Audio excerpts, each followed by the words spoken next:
और आज मैं आपसे बात करना चाहता हूं कि आपके रुके हुए काम सफल होंगे। कई बार ऐसा होता है जब बहुत सारे लोग किसी काम को शुरू करते हैं तो सभी लोग बहुत उत्सुक होते हैं कि कब ये काम पूरा होगा और हम उत्साह मनाएंगे या फिर हम इस काम को पूरा होते हुए देखेंगे, अपने जीवन में खुशियां मनाएंगे या फिर जो कुछ उनका प्लान है उसे वो अपने जीवन में पूरा होता हुआ देखना चाहते हैं। लेकिन कई बार ऐसा होता है कि वो काम रुक जाते हैं। उन कामों में कुछ रुकावटें, कुछ बाधाएं आ जाती हैं। मनुष्य चाहकर भी उन बाधाओं को, उन रुकावटों को अपने जीवन से दूर नहीं कर पाता है। बहुत सारे भाई बहन पूरी ताकत लगा देते हैं, सब कुछ कर देते हैं जो कुछ वो कर सकते हैं, लेकिन फिर भी उनके जो काम है वो रुका हुआ रहता है। वो सफल नहीं हो पाता, जिस कारण से वे लोग निराश हो जाते हैं, चिंतित हो जाते हैं, परेशान हो जाते हैं। बहुत सारे लोग आत्महत्या कर लेते हैं, बहुत सारे लोग पीछे हट जाते हैं, विश्वास से भी पीछे हट जाते हैं। लेकिन आज सुबह में मैं आपको उत्साहित करना चाहूंगा कि वो रुके हुए काम प्रभु सफल करेगा। उन रुके हुए कामों को प्रभु आपके लिए पूरा करेगा।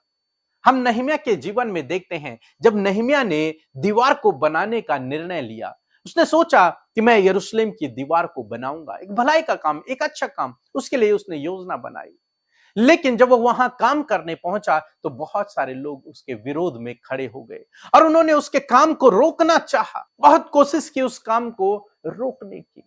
तो हम देखते हैं कि रुकावटें आती हैं, बाधाएं आती हैं। बहुत सारे कामों में लोग रुकावट पैदा करते हैं। हो सकता है आपके जीवन में भी इसी प्रकार हो। आपने कोई काम शुरू किया और उसमें रुकावटें आ गई, बाधाएं आ गई।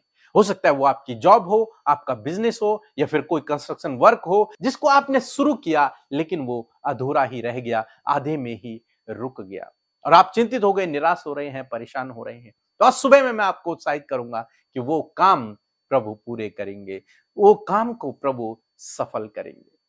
हम लोग देखते हैं जब परमेश्वर ने मूसा को मिस्र देश में भेजा कि तू इस्राएलियों को छुड़ा, फिरौन से बातचीत कर। मूसा और हारून फिरौन से बातचीत करते हैं कि हमें जाने दे, इस्राएलियों को जाने दे, लेकिन फिरौन उन्हें जाने नहीं देता।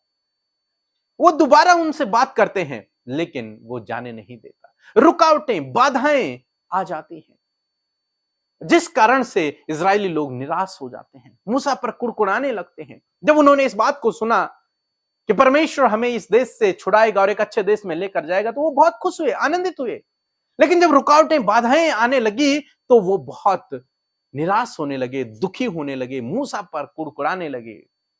कई बार मूसा ने बात की लेकिन फिरौन नहीं माना। तो रुकावटें आती हैं, बाधाएं आती हैं, लेकिन यहीं पर कहानी खत्म नहीं हो जाती। यहीं पर आपको रुकना नहीं है।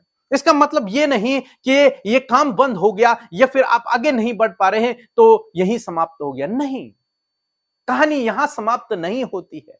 आप जानते हैं परमेश्वर ने अद्भुत आश्चर्य कर्म किए और इजरायलियों को मिस्र देश से छुड़ाया।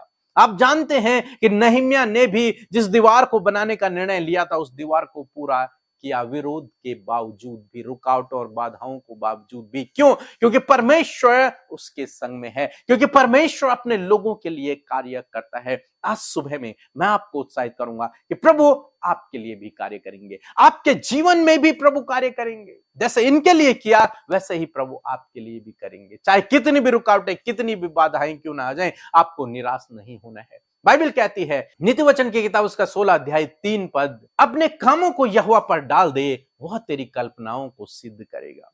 इन कामों को जिनमें रुकावटें आ गई हैं, जिनमें बाधाएं आ गई हैं, जो रुके हुए हैं, इनको परमेश्वर के हाथों में दे दो। वो अपने अनुसार उन कामों को सही करेगा, उन कामों को सफल करेगा।